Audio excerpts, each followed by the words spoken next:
¿Oye bien por detrás? ¿Sí? Vale, estupendo.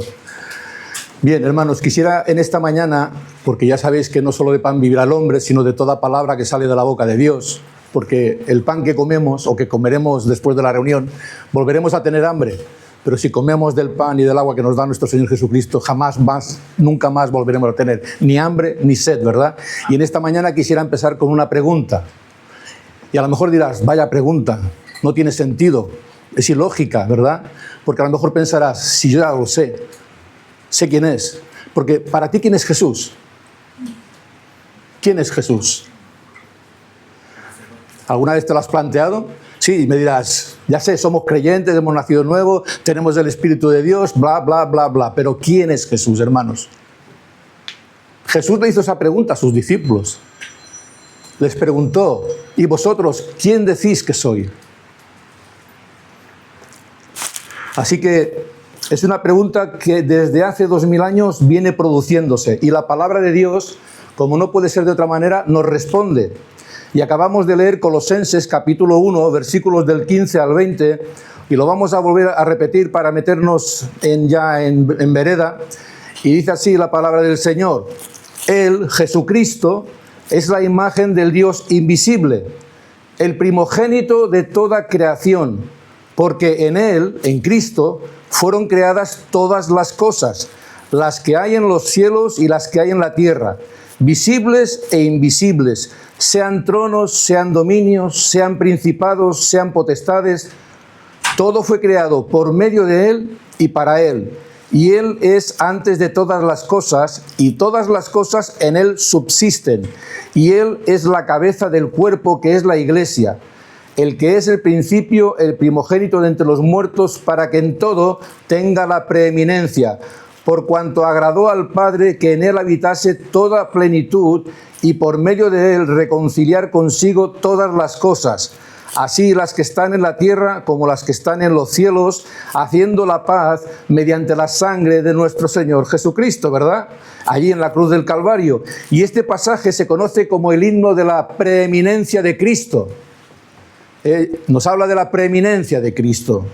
Es uno de los textos cristológicos más profundos y determinantes en todo el Nuevo Testamento. El apóstol Pablo lo escribió desde la cárcel para combatir una herejía que había en la ciudad de Colosas, que intentaba rebajar a Jesús al nivel de un ángel o un intermediario más. Y por supuesto, Pablo no lo podía soportar eso. ¿Cómo iba Pablo a soportar que a Jesús trataran de hacerle pasar por un ángel más o un intermediario más? Pablo no podía. Y eso que estaba en la cárcel, ¿verdad? Pero él no podía permitir que eso fuera una realidad. Entonces, él combate esa herejía, porque no es más que una herejía. Estas corrientes afirmaban que Dios era tan santo y la materia tan mala que Dios no pudo haber creado al mundo directamente, sino a través de una serie de ideas ajenas a las Escrituras. Amados hermanos y amigos, hoy día seguimos enfrentándonos a la pregunta más crucial en la historia de la humanidad. No es una pregunta acerca de economía, de política o de ciencia, de ninguna de las maneras. Es una pregunta que define el destino eterno de cada alma que ha pisado este planeta. Hace 2000 años, en los límites de Cesarea de Filipo, Jesús miró a los ojos a sus discípulos y les lanzó esta interrogante: ¿y vosotros, quién decís que soy? ¿Y vosotros, quién decís que es? Si ya lo conocemos a Jesús, sí, pero ¿quién es Jesús para ti? Porque es el gran desconocido en la iglesia. ¿Quién es Jesús para ti? El mundo de hoy tiene muchas respuestas para esta pregunta. Para algunos, Jesús fue un simple buen maestro de lo moral. Para otros, el primer comunista, te dicen. O para otros, ¿qué te pueden decir? Pues que simplemente fue un buen maestro o un revolucionario social, y para algunas religiones como el Islam, un profeta. Sin embargo, si nuestra respuesta no se alinea con lo que la palabra de Dios revela, estaremos adorando a un Jesús falso, a un ídolo de nuestra propia imaginación. Puede que para algunos sea Dios y para otros solo un hombre más. Lo que no se puede negar es su influencia en la historia de la humanidad. porque desde hace 2000 años se viene hablando desde antes de Cristo y después de Cristo. Tuvo una gran influencia en el mundo y la sigue teniendo, hermanos, aunque ahora se empeñan, hay un grupo que quieren cambiar esto porque les chirría los dientes eso de antes de Cristo y después de Cristo, y quieren poner antes del año 0 y después del año 0. Eso es que el Evangelio tiene efecto, eso les chirría los dientes, no pueden soportar el nombre de Jesucristo. Así que buena señal que quieran cambiarlo.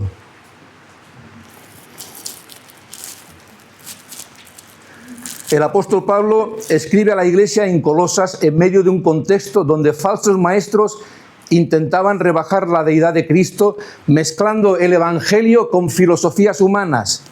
Pablo destruye estas herejías desde el primer versículo. Él, Cristo, es la imagen del Dios invisible, el primogénito de toda creación. Versículo 15. Este pasaje muestra la divinidad absoluta, la soberanía y la preeminencia de Cristo sobre todo.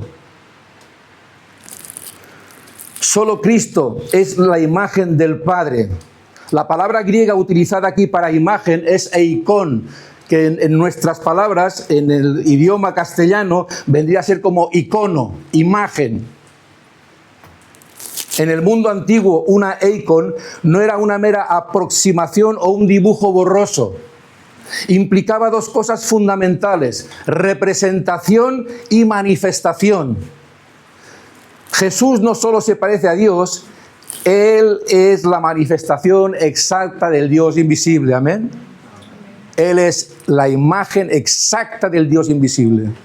Quien me ha visto a mí, ha visto al Padre. Juan 1:18 nos dice que a Dios nadie le dio jamás. El unigénito Hijo que está en el seno del Padre, Él le ha dado a conocer. Este versículo explica cómo los seres humanos pueden conocer a un Dios invisible y establece la relación íntima y divina entre el Padre y Jesús a través de dos verdades. Primera, a Dios no le ha visto nadie jamás, pero no sé qué pasa que últimamente la gente ve mucho a Dios. Se lo tenían que hacer mirar. A Dios el Padre no le ha visto nadie jamás, nunca. Y si alguien lo hubiera visto, hubiera caído fulminado. Porque nadie podía estar en la presencia del Dios tres veces santo. Así que a Dios no le ha visto nadie jamás. No digas que ves a Dios porque estás mintiendo y engañando. Tú no ves a Dios. Dios te ve a ti, pero tú no lo ves a Él. Este versículo dice que no, a Dios no le ha visto nadie jamás. Y el unigénito Hijo que está en el seno del Padre, Él le ha dado a conocer. Es decir, Jesús es el medio por el cual nosotros podemos conocer al Padre y tener una relación con el Padre. No podemos tener una relación con el Padre si no es a través de Jesucristo. Yo soy el camino, la verdad y la vida. Nadie viene al Padre si no es por mí. Si no es por mí, por medio de Cristo. Ese es Jesús, el mediador entre los hombres y Dios. Jesús es el Hijo de Dios, Dios mismo. El término primogénito viene de una palabreja griega que significa prototokos. Ha sido malinterpretado por las sectas a lo largo de los siglos, afirmando que Jesús fue el primer ser creado. Eso es una herejía. Jesús no fue el primer ser creado, y no lo fue porque Él es eterno.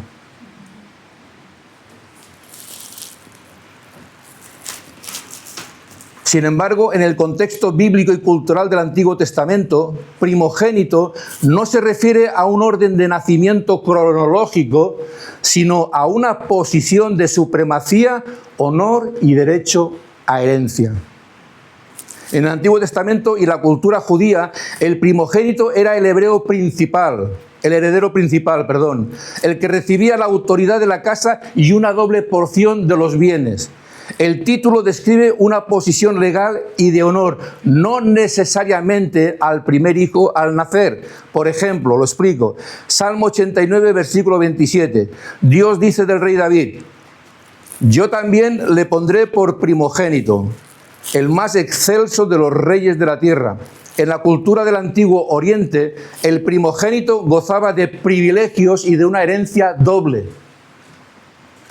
Curiosamente, David era el menor de sus hermanos, y no el primogénito biológico. Él no era el primogénito biológico, no era el mayor, era el menor de todos sus hermanos. Al asignarle este título, Dios realiza una adopción legal y espiritual, elevándolo a una posición de honor, preeminencia y derecho legal de gobernar en su nombre. Habiendo establecido la identidad de Jesús en relación con el Padre, hermanos, Pablo pasa a describir la relación de Jesús con el universo físico y espiritual. Porque en Él fueron creadas todas las cosas, las que hay en los cielos y las que hay en la tierra, visibles e invisibles, sean tronos, sean dominios, sean principados, sean potestades. Todo fue creado por medio de Él y para Él. Y Él es antes de todas las cosas y todas las cosas en Él subsisten. Versículos del 16 al 17. La Escritura es categórica, hermanos. Jesús no es parte de la creación. Él es el creador. Pablo clasifica la creación en dos grandes esferas para que no quede duda alguna: lo visible y lo invisible. El mundo físico, material y tangible incluye las galaxias, los planetas, la naturaleza, los animales y el cuerpo humano. Es todo lo que podemos estudiar con la ciencia y percibir con los sentidos. Las estructuras de autoridad, tronos, dominios, principados y potestades. Esto incluía tanto a los ángeles como a los gobernantes terrenales. Nada existe fuera del diseño de Cristo. Nada, absolutamente nada. Todo fue diseñado por Él y para Él. Y fue creado por Él y para Él. Hermanos y amigos, tú y yo no somos el centro del universo, afortunadamente. El universo no gira en torno a la humanidad. Todo lo que existe tiene un propósito cristocéntrico.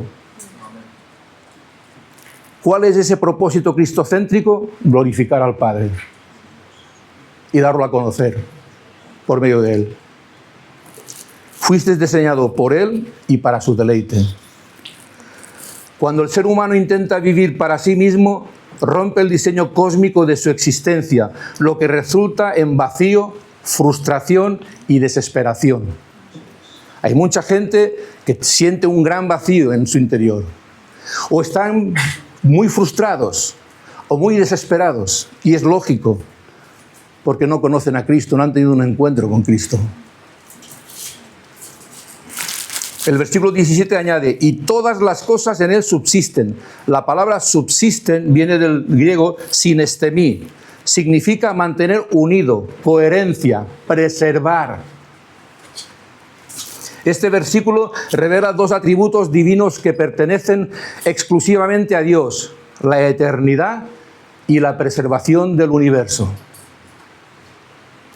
Hermanos y amigos, si Jesús retirara su mano por un solo segundo,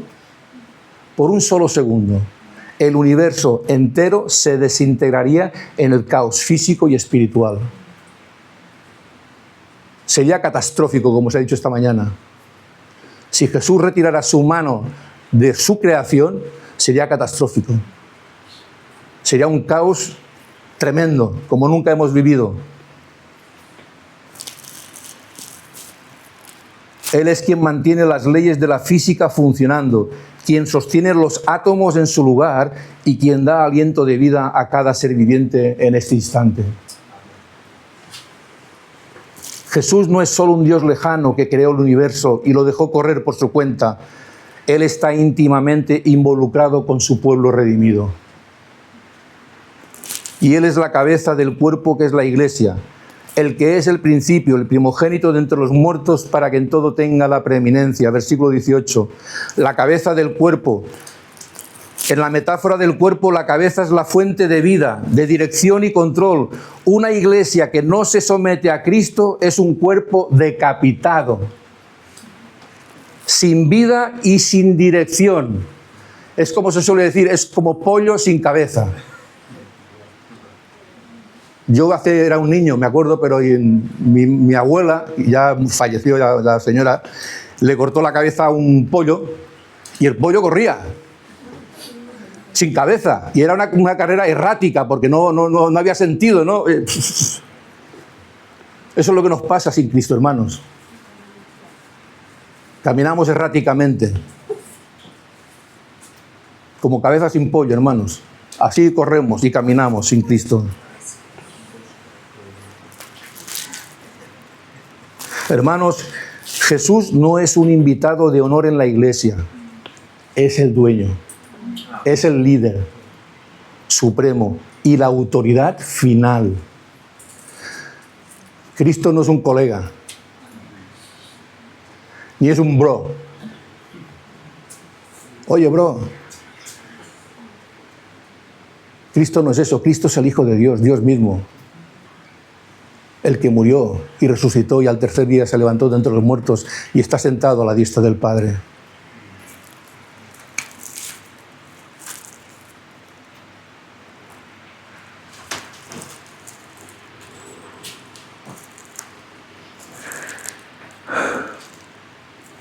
Ningún pastor, líder o concilio puede usurpar el lugar que solo le corresponde a la cabeza, Cristo. Ningún líder de ninguna congregación tiene el derecho de abrogarse, que es la cabeza. Ninguno, ningún líder, por sabio que sea. Ese lugar le corresponde solamente a Cristo. Insisto, un cuerpo sin cabeza es igual a desastre total. Aunque otros, perdón, el primogénito de entre los muertos, aunque otros resucitaron antes cronológicamente en la historia bíblica, como Lázaro, todos ellos volvieron a morir. Jesús es el primero en resucitar con un cuerpo glorificado. Todos los que Jesús resucitó volvieron a morir. Él resucitó al tercer día y ya nunca más volvió a morir. Él ascendió a la presencia del Padre y está sentado a la diestra intercediendo por aquellos que han de creer, por los que creen y por aquellos que han de creer por la palabra. Así que, hermanos, este es Jesús de Nazaret, el Hijo de Dios.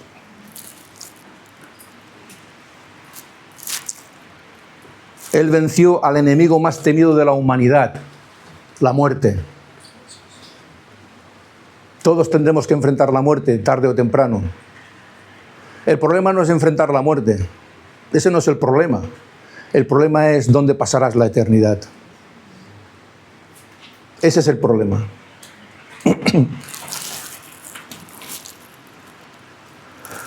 ¿Cuál es el fin de todo esto? Para que en todo tenga la preeminencia. En el griego esto significa ocupar el primer lugar absoluto, no el segundo, no una posición compartida. Jesús no quiere ser parte de tu vida, Él quiere ser tu vida. No quiere ser un accesorio los domingos, quiere la preeminencia en tu economía, en tu familia, en tus pensamientos y en tus decisiones. ¿Lo es? ¿Tiene la preeminencia el Señor en tu vida, en tu familia, en tu economía, en tu trabajo? Y cuando digo economía no estoy tratando de referirme al dinero como algo como vemos en muchas congregaciones. No, yo no me estoy refiriendo a eso, sino que tu economía la pongas también en manos del Señor.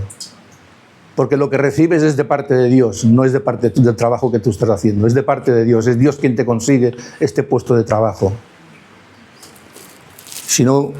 Y si el dinero, como le dijo Pablo al mago, ¿no? en el libro de Hechos, ¿no? Tu dinero perezca contigo.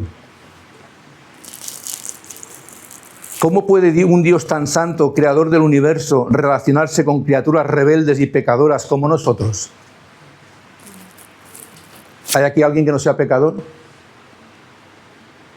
Vaya, no levanta la mano nadie. Yo tampoco, ¿eh?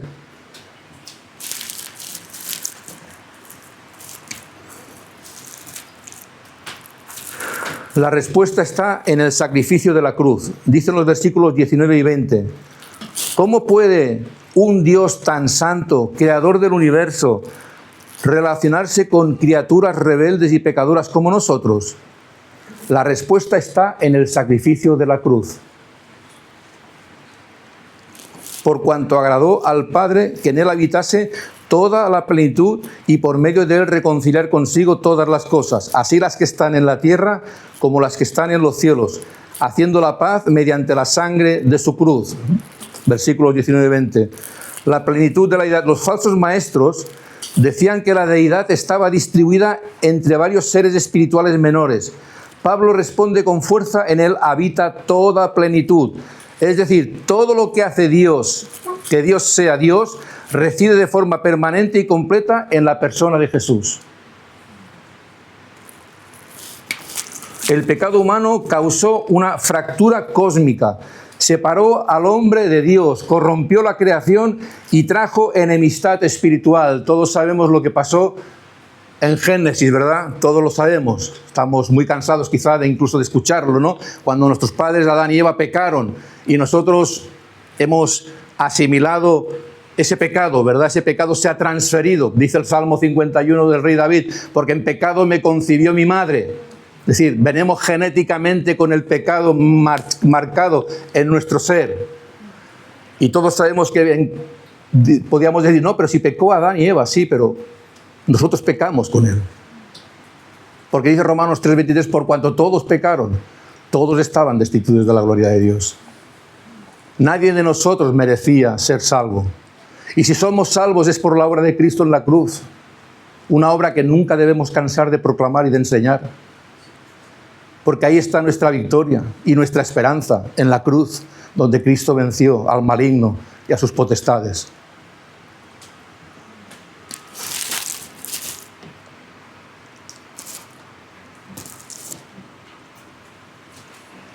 No necesitamos simplemente un instructor o un consejero. Necesitábamos urgentemente un reconciliador. Cristo, el único que nos podía y puede reconciliar con el Padre. La paz con Dios no se logró mediante un decreto barato. Requirió la entrega de la vida misma del Hijo de Dios. La expresión, la sangre de su cruz, nos habla de una muerte violenta, sacrificial y sustitutiva. En la cruz, Jesús tomó nuestro lugar, recibió el castigo que nosotros merecíamos por nuestros pecados y satisfizo la justicia santa del Padre, como os he dicho en esta mañana. Nosotros pecamos, todos íbamos camino a la muerte y a la destrucción, pero Cristo, por medio de su obra, hizo posible que su iglesia, su pueblo, aquellos que fueron predestinados desde antes de la fundación del mundo, pudieran ser una realidad hoy en día. Así que, hermanos, alegrémonos y gocémonos, hermanos, porque Él nos reconcilió con el Padre por medio de su sacrificio en la cruz. Estábamos alejados, apartados, separados, vivíamos en tinieblas, en oscuridad, pero Él nos llamó de las tinieblas a su luz admirable para que anunciemos las virtudes de aquel que nos sacó, ¿verdad?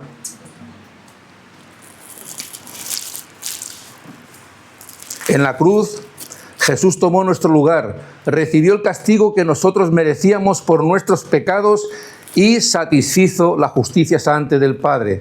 Al exclamar, consumado es, abrió el camino de regreso al Padre. Consumado es, está hecho. Lo que se tenía que hacer, se ha hecho. Ya no hay más. Ya no hay más, hermanos. Ya no hay más. Con un solo sacrificio lo hizo perfecto. A veces lo sacrificamos otra vez con nuestros actos y con nuestra vida. Pero con un solo sacrificio lo hizo perfecto. Él es el único puente que permite a la humanidad conocer y acceder al Padre de manera directa. Tú no puedes ir al Padre a través de la Virgen María, ni del ángel Moroni, ni porque cumplas el sábado como día del Señor. Esos son intermediarios que te van a llevar a la muerte y a la destrucción. Eso es el camino que te van a llevar a la muerte y a la destrucción. Si tú pones tu confianza en todo aquel que no sea Jesucristo, estás perdido. Y mucho menos se te ocurra poner tu confianza en mí. Porque entonces sí que estás perdido.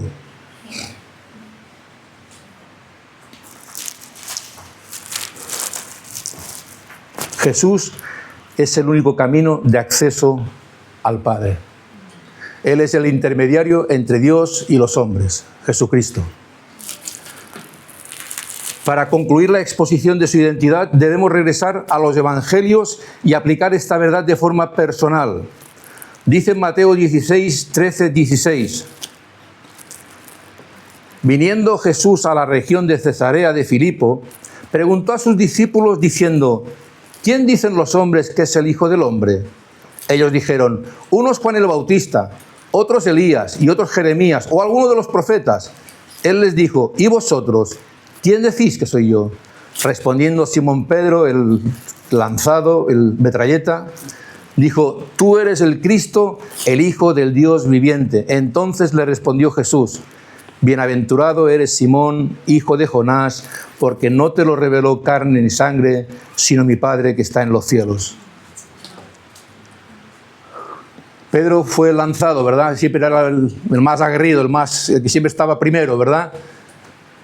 Y enseguida contestó, pero fíjate un detalle, él no contestó de motu propio o porque sí, él contestó porque le fue revelado por el Padre que aquel que le estaba haciendo esa pregunta era el Hijo de Dios.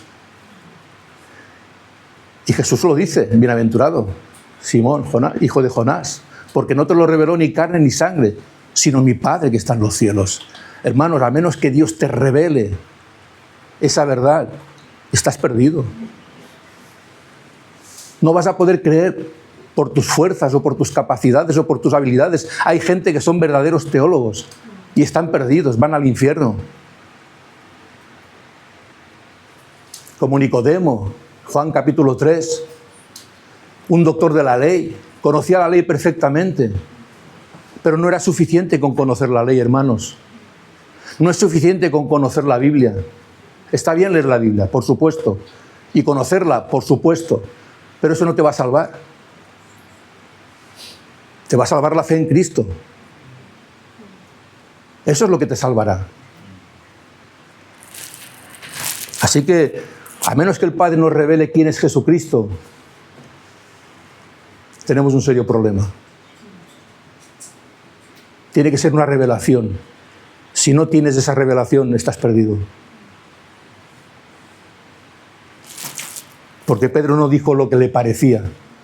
Pedro fue inspirado por Dios, por el Espíritu Santo.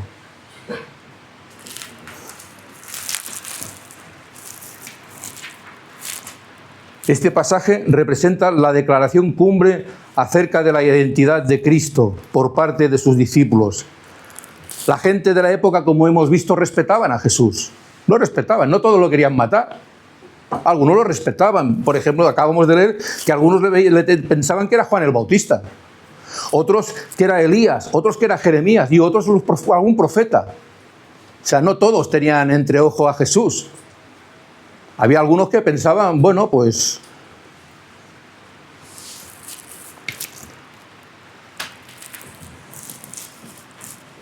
hoy ocurre lo mismo. Como ya hemos visto anteriormente, la sociedad respeta a Jesús como un gran hombre, pero notar que el respeto no es lo mismo que la fe salvadora. Tú puedes tener respeto por las cosas espirituales. Y a lo mejor estás aquí y respetas lo que se hace aquí dentro y lo que se dice y lo que se habla. Pero eso no es suficiente. No es suficiente. Decir que Jesús es solo un profeta o un buen hombre es en realidad insultarle. Sí, es un insulto. Él no es un profeta ni un buen hombre. Él es Dios, el Hijo de Dios. Porque Él afirmó ser Dios mismo. Juan 8:58, Juan 10:30, Juan 14:9. Jesús afirmó ser Dios. C.S. Lewis, si no es Dios, entonces fue un mentiroso o un lunático. ¿Qué pensáis? ¿Fue Dios o un lunático? C.S. Lewis dice al respecto: o Jesús era un mentiroso o era un loco con delirios de grandeza, o realmente era el Señor, el Dios encarnado. Indudablemente el Señor encarnado, sin lugar a dudas. Así que no era un mentiroso, no era un loco con delirio de grandeza, sino que era el Señor y Dios encarnado. Pedro, inspirado por el Espíritu Santo, da en el blanco: tú eres el Cristo, el Hijo del Dios viviente.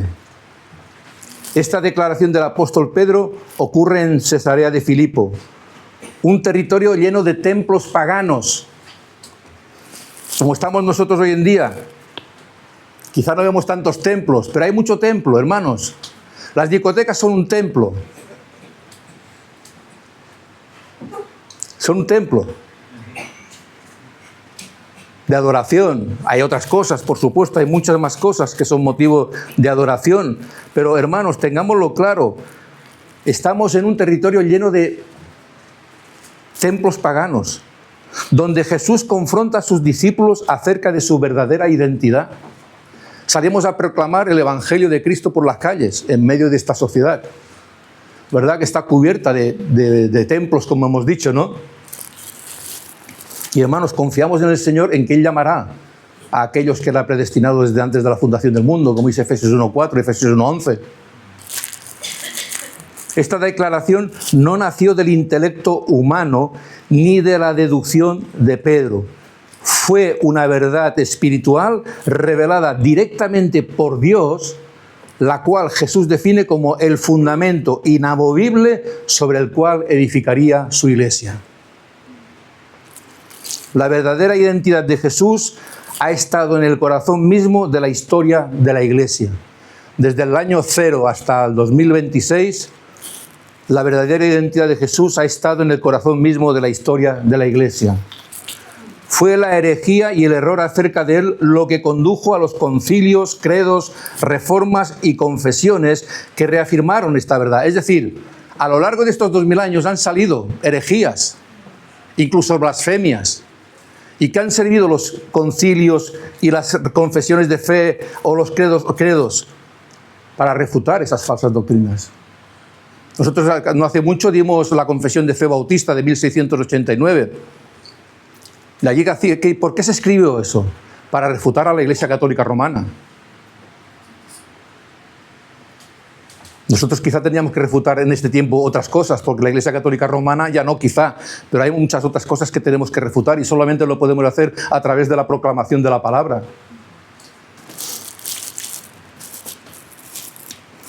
Jesús no puede ser simplemente una figura histórica respetable en tu vida. O es tu Salvador y Señor absoluto, o lo estás rechazando. No hay terreno neutral, hermanos, no, amigos, no hay terreno neutral. Dice Mateo 12:30, el que no es conmigo contra mí es. Así que no hay una dualidad, no hay una tibieza, no hay posibilidad de tener un pie en un lado y otro pie en el otro lado. No, o estás con Él o estás en contra de Él. Así que no hay un término medio, hermano y amigo. En este versículo Jesús pronuncia una de sus declaraciones más radicales e intransigentes de todo el Evangelio. Desde una perspectiva teológica e histórica basada en las Escrituras y los credos históricos de la Iglesia, la deidad de Cristo es el fundamento central de la fe cristiana. No te llames cristiano si niegas la deidad de Cristo. Todo aquel que niega la deidad de Cristo no es cristiano, no es creyente, no ha nacido de nuevo. Lo dice Spurgeon, no te llames cristiano si niegas la deidad de Cristo. No porque lo diga Spurgeon, sino porque es una verdad. Porque es una verdad, sencillamente. Si tú no crees que Jesús es Dios, entonces no has nacido de nuevo, no eres una nueva criatura, las cosas viejas no han pasado y sigues muerto en tus delitos y pecados. Concluyo, hermanos. Hermanos y amigos, las Escrituras han hablado con total claridad en el día de hoy. Hemos visto que Jesús es la imagen perfecta del Dios invisible. Él es el creador y sustentador de todo lo que existe. Él es la cabeza preeminente de la Iglesia. El Redentor que pagó nuestra deuda con su propia sangre en la cruz. En resumen, hermanos y amigos, Jesús no fue simplemente un buen maestro de moral o un personaje histórico fascinante, que para muchos fue eso, un personaje histórico fascinante, ¿no? Uy, hay que ver lo que hacía este hombre. Mira, con 3 panes y 2 peces, la que lió, ¿no? ¿Verdad? Y lo hizo 2 veces, no 1, 2, para que no hubiera duda. Resucitó muertos. Sanaba enfermos. Así que era mucho más que un hombre fascinante y histórico. Él es el Hijo del Dios viviente, el Salvador del mundo y el único camino hacia el Padre. Por tanto, la pregunta de Jesús que sigue resonando hoy entre estas paredes es: ¿y tú? ¿Quién dices que soy yo? ¿Quién dices que soy yo? No yo, sino el jefe, Cristo. ¿Y tú? ¿Quién dices que soy yo? Esta no es una pregunta que puedas evadir. No responder es responder con un rechazo. Si tú no respondes, estás rechazándolo. O lo aceptas o no lo aceptas. Saber teológicamente quién es Jesús no es suficiente, como he dicho antes. ¿Sabes una cosa? Los demonios creen y tiemblan. Los demonios creen también en Jesús. El endemoniado gadareno, cuando vio a Jesús, se fue para él corriendo. ¿Qué tienes contra mí, hijo de David? Has venido antes de tiempo, antes de hora. Anda que no lo conocían. Hasta los demonios creen y tiemblan, hermanos. Y son más bíblicos que nosotros.